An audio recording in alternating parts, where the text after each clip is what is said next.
हाय दोस्तों, आज हम सॉफ्टवेयर टेस्टिंग के इम्पोर्टेंट टॉपिक फंक्शनल टेस्टिंग और नॉन फंक्शनल टेस्टिंग के बारे में जानने वाले हैं। हम बेसिकली फंक्शनल टेस्टिंग को कब परफॉर्म करते हैं, इसके लिए मैंने अपने एक प्रीवियस वीडियो को बनाया हुआ है जिसमें मैंने ये अच्छे से एक्सप्लेन किया है कि हमको फंक्शनल टेस्टिंग का क्या यूज़ है, हम क्यों परफॉर्म करते हैं, इसके अंदर कौन कौन सी टेस्टिंग टेक्निक्स को हम इन्वॉल्व कर सकते हैं।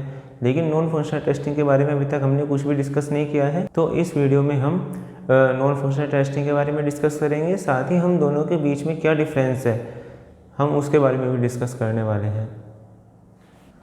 दोस्तों, नॉन फंक्शनल टेस्टिंग को हम फंक्शनलिटी के अलग जो हमारी टेस्टिंग हमको परफॉर्म करनी होती है, हम इसलिए उसको यूज़ करते हैं। बेसिकली जब भी हमारी कोई एप्लीकेशन मार्केट में लॉन्च करने वाले हैं तो उस टाइम पर हमको हमारी एप्लीकेशन के परफॉर्मेंस, रिलायबिलिटी और यूजेबिलिटी के बारे में भी जानना होता है। और अगर हमारी कोई भी डॉक्यूमेंटेशन ऑलरेडी प्रिपेयर्ड है तो इसमें हम उनको रिव्यू करने का प्रोसेस भी आगे बढ़ा सकते हैं। लेकिन बेसिकली हम इसमें जो हमारे नॉन फंक्शनल एस्पेक्ट होते हैं, हम उन सभी को इसमें इन्वॉल्व करते हैं। तो दोस्तों, सबसे पहले ये जानना बहुत ज़रूरी है कि नॉन फंक्शनल टेस्टिंग होती क्या है। बेसिकली जब भी हमारी कोई एप्लीकेशन की फंक्शनल टेस्टिंग हो चुकी है तो उसके बाद हम नॉन फंक्शनल टेस्टिंग को परफॉर्म करते हैं, क्योंकि हम यह भी वैलिडेट करना चाहते हैं कि जो हम एप्लीकेशन मार्केट में लॉन्च करने वाले हैं, अगर वहाँ पर हमारे मोर देन 1 लाख यूज़र्स हैं तो उस टाइम पर हमारी एप्लीकेशन कैसा बिहेव करेगी, या जो उसकी परफॉर्मेंस है उसकी परफॉर्मेंस अच्छी रहनी चाहिए। क्योंकि हर एक यूज़र की यही रिक्वायरमेंट रहती है कि उसको जो भी प्रोसेस परफॉर्म करना है उसमें उसको कोई भी प्रॉब्लम ना आए या वो कहीं पर स्टक ना हो जाए। उस टाइम पर हम हमारी एप्लीकेशन की परफॉर्मेंस, रिलायबिलिटी, साथ में यूजेबिलिटी को भी चेक कर सकते हैं। अगर हमारे पास वहाँ पर कोई भी डेटा ट्रांसफ़र हो रहा है तो उस टाइम पर हम स्ट्रेस टेस्टिंग और साथ में लोड टेस्टिंग को भी परफॉर्म कर सकते हैं, जिससे हम हमारी एप्लीकेशन की परफॉर्मेंस का बेटर आइडिया लगा सकते हैं। और हम एक एंड यूज़र के बेस पर अपनी एप्लीकेशन को टेस्ट कर सकते हैं, क्योंकि हर एक यूज़र की यही रिक्वायरमेंट होती है कि उसका कोई भी टास्क या कोई भी ऑपरेशन जो वो परफॉर्म करने जा रहा है वो ईजीली और बिना किसी इशू के आए वो कंप्लीट हो जाए। दोस्तों, जब भी हम नॉन फंक्शनल टेस्टिंग की बात करते हैं तो उसके लिए कुछ मेन पॉइंट्स होते हैं जिनको मैं आपको बताने वाला हूँ। दोस्तों, सबसे पहले ये जानना ज़रूरी है कि हम इसको परफॉर्म कब करते हैं। जब हमारे एंड पर फंक्शनल टेस्टिंग पूरी डन हो चुकी होती है तब हम नॉन फंक्शनल टेस्टिंग को परफॉर्म करते हैं। तो हम इसको यहाँ पर मेंशन करते हैं।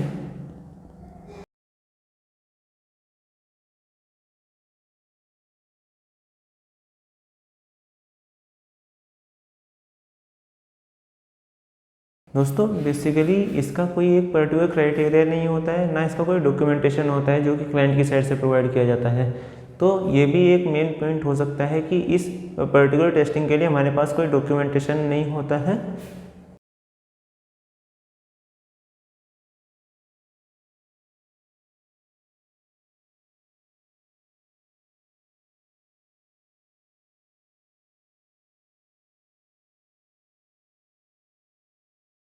तो तीसरा पॉइंट ये आता है कि हम इस टेस्टिंग को क्यों परफॉर्म करते हैं। बेसिकली जब हमको हमारी एप्लीकेशन की परफॉर्मेंस को चेक करना होता है तो उस टाइम पर हम नॉन फंक्शनल टेस्टिंग को परफॉर्म करते हैं। तो इसमें थर्ड पॉइंट यही लिखा जाएगा कि हम इसको क्यों यूज़ कर रहे हैं।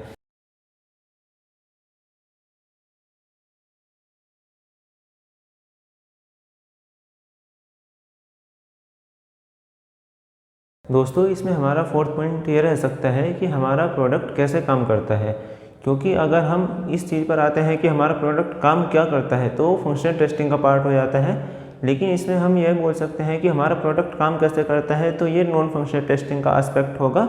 साथ ही अगर हमारी एप्लीकेशन में कोई भी दूसरे मॉड्यूल्स हैं जिनके बारे में हमको परफॉर्मेंस टेस्टिंग या कोई भी दूसरी अदर टेस्टिंग टेक्निक जो कि नॉन फंक्शनल टेस्टिंग का पार्ट है, तो उसके लिए हम एक पर्टिकुलर टूल का यूज़ कर सकते हैं जिसके हेल्प से हम परफॉर्मेंस टेस्टिंग या नॉन फंक्शनल टेस्टिंग को परफॉर्म करते हैं। नॉन फंक्शनल टेस्टिंग को परफॉर्म करने के लिए हम JMeter या लोड रनर नाम से हमारे टूल्स अवेलेबल हैं जिनको हम यूज़ कर सकते हैं। बेसिकली ब्लेज मीटर जो मैंने यहाँ पर मेंशन किया है वो एक हमारे एक्सटेंशन है, या इसको हम ये बोल सकते हैं कि हमारी जितनी भी APIs जो हमारे बैकएंड में हिट हो रही हैं उनको फेच करके हमको दे सकता है।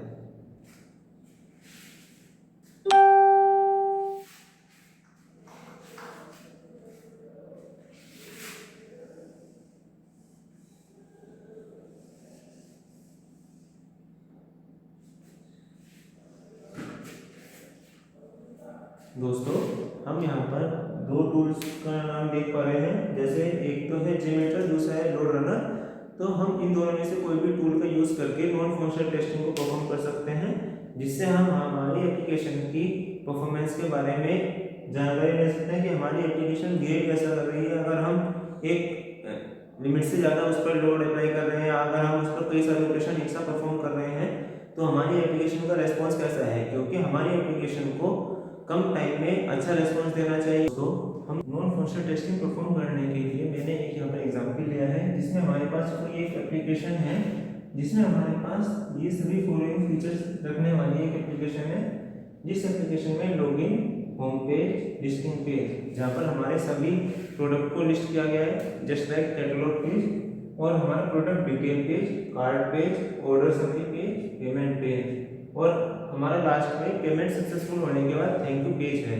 तो इस तरह की एप्लीकेशन जिसमें ये सभी फीचर्स हैं, तो उसके ऊपर हम कौन कौन सी नॉन फंक्शनल टेस्टिंग परफॉर्म कर सकते हैं, तो हम उसके बारे में डिस्कस करेंगे। दोस्तों जब हमारे पास कोई इस टाइप की एप्लीकेशन होती है, तो हम सबसे पहले उस एप्लीकेशन पर लोड टेस्टिंग तो हम परफॉर्म करते ही हैं। दोस्तों हम लोड टेस्टिंग उस केस में परफॉर्म करेंगे जब हमारे पास कई सारे यूजर्स हैं और हमको अपने एप्लीकेशन का बिहेवियर टेस्ट करना है, क्योंकि यहाँ पर ऐसा हो सकता है कि सेम एप्लीकेशन पर हमारे पास 1 लाख और 2 लाख या उससे भी ज़्यादा यूजर्स आ चुके हैं। तो हमको अपनी एप्लीकेशन की परफॉर्मेंस को स्टेबल रखना है। हमको ये नहीं होना चाहिए कि हमारी एप्लीकेशन क्रैश कर रही है या कोई भी यूजर किसी एक पर्टिकुलर स्क्रीन या अलग अलग स्क्रीन पर स्टक होकर के जा रहा है। तो इस केस में हम लोड टेस्टिंग परफॉर्म कर सकते हैं, साथ में हम यहाँ पर कंपैटिबिलिटी टेस्टिंग भी परफॉर्म करेंगे।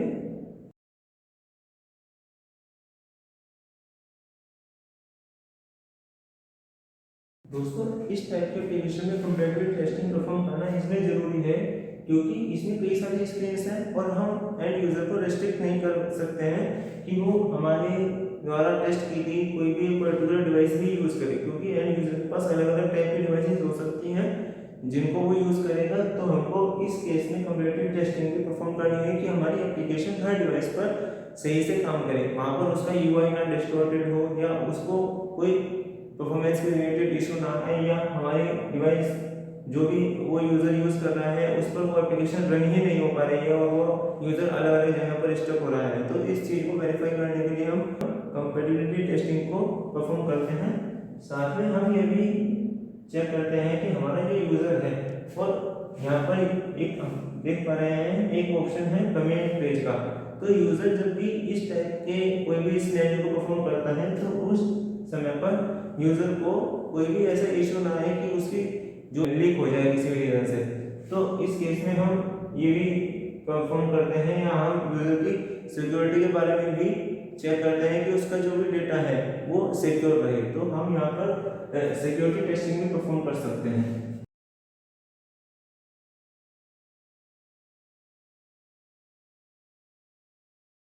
दोस्तों हम यहाँ पर यूजेबिलिटी टेस्टिंग भी परफॉर्म कर सकते हैं कि जो हम एप्लीकेशन यूजर के लिए डेवलप कर रहे हैं या जो हम डेवलप कर चुके हैं वो यूजर के लिए यूजेबल भी है कि नहीं। क्योंकि अगर हम कोई एक ऐसा बिल्ड रिलीज कर देते हैं बाय मिस्टेक कि उसमें कई सारे इश्यूज हैं और यूजर कुछ भी नहीं कर पा रहा है, तो उस टाइम पर वो एप्लीकेशन यूजर के लिए बिल्कुल गार्बेज के जैसा रहता है और यूजर उसको यूज नहीं कर सकता है। तो इस टाइम पर हमको यूजेबिलिटी टेस्टिंग भी परफॉर्म करना काफी इंपॉर्टेंट हो जाता है।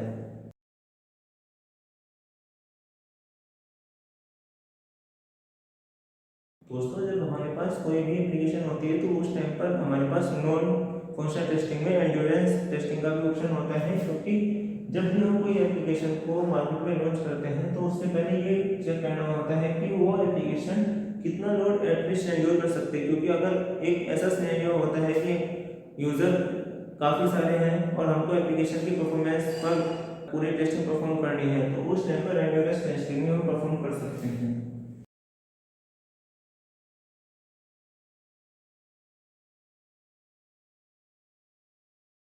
तो दोस्तों ये कुछ हमारी टेस्टिंग टेक्निक्स होती हैं जो कि काफ़ी इंपॉर्टेंट हो जाती हैं किसी भी एप्लीकेशन को मार्केट में लॉन्च करने के पहले, और ये सभी नॉन फंक्शनल टेस्टिंग का भी एक बहुत इंपॉर्टेंट पार्ट है। तो ये सभी टेस्टिंग के बेस पर हम अपनी एप्लीकेशन की परफॉर्मेंस, यूजेबिलिटी और कंपैटिबिलिटी को हम इंश्योर कर सकते हैं।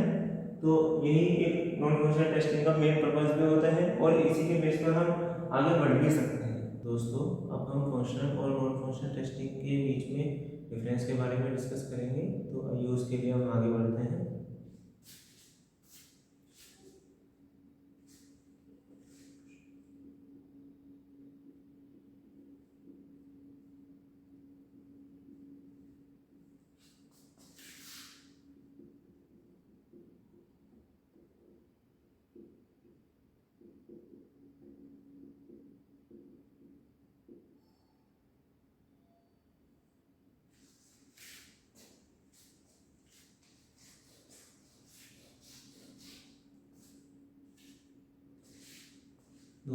दोस्तों सबसे पहले तो हम यही जानेंगे कि फंक्शनल टेस्टिंग और नॉन फंक्शनल टेस्टिंग को परफॉर्म क्यों करते हैं।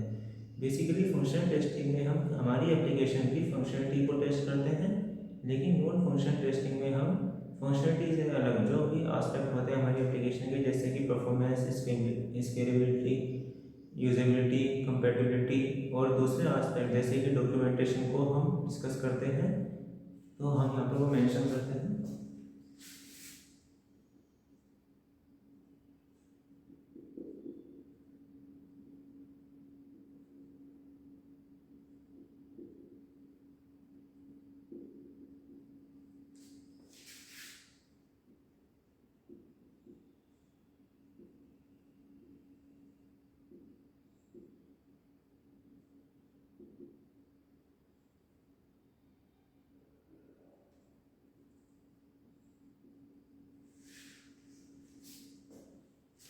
दोस्तों इसमें सेकंड पॉइंट ये आता है कि हम फंक्शनल टेस्टिंग को परफॉर्म कब करते हैं।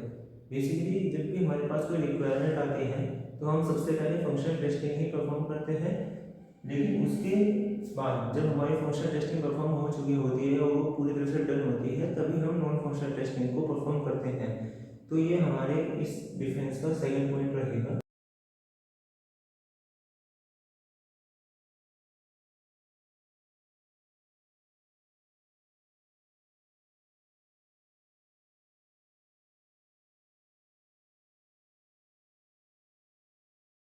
फंक्शनल टेस्टिंग में जो भी डॉक्यूमेंट हमारे पास अवेलेबल होता है वो हमको क्लाइंट की साइड से प्रोवाइड किया जाता है, जिसको हम बिजनेस रिक्वायरमेंट डॉक्यूमेंटेशन कहते हैं।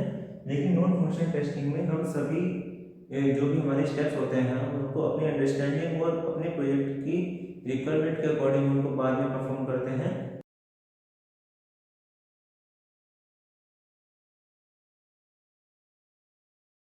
दोस्तों फोर्थ पॉइंट में हम यह मेंशन कर सकते हैं कि फंक्शनल टेस्टिंग में हम हमारे एंड यूजर का एक फाइनल आउटपुट को इंश्योर करते हैं, लेकिन नॉन फंक्शनल टेस्टिंग में हम उस पर्टिकुलर टास्क को कंप्लीट होने में टाइम कंजम्पशन को इंश्योर कर सकते हैं कि वो मिनिमम से मिनिमम हो, क्योंकि अगर हमारे नंबर ऑफ यूजर्स बहुत कम है और तब भी हमारे एक टास्क को परफॉर्म होने में काफ़ी ज़्यादा समय लग रहा है तो वो हमारी एप्लीकेशन के लिए सही नहीं है, क्योंकि हमारी एप्लीकेशन की परफॉर्मेंस फास्ट हो, हर यूज़र की यही एक्सपेक्टेशन होती है।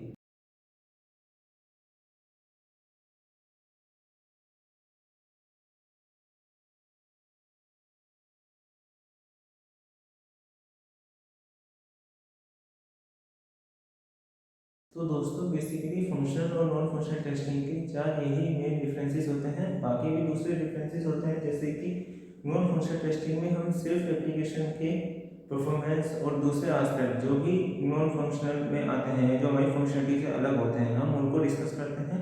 लेकिन फंक्शनल टेस्टिंग में हमारी जितनी भी टेस्टिंग टेक्निक्स जो भी हम किसी एक पर्टिकुलर फंक्शनलिटी या किसी एक पर्टिकुलर प्रोडक्ट की सभी फंक्शनलिटीज़ को इंडिविजुअली या इंटीग्रेशन के बाद या एक हमारे पूरे सिस्टम को टेस्ट करने के लिए जितनी भी हम फंक्शनल टेस्टिंग परफॉर्म कर सकते हैं वो सभी इसके अंदर इन्वॉल्व होती हैं। थैंक यू सो मच दोस्तों। मुझको उम्मीद है कि हमारी इस वीडियो ने आपको काफ़ी हेल्प की होगी नॉन फंक्शनल और फंक्शनल टेस्टिंग को समझने में।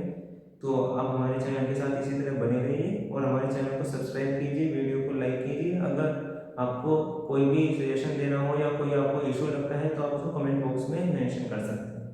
Thank you. Happy testing.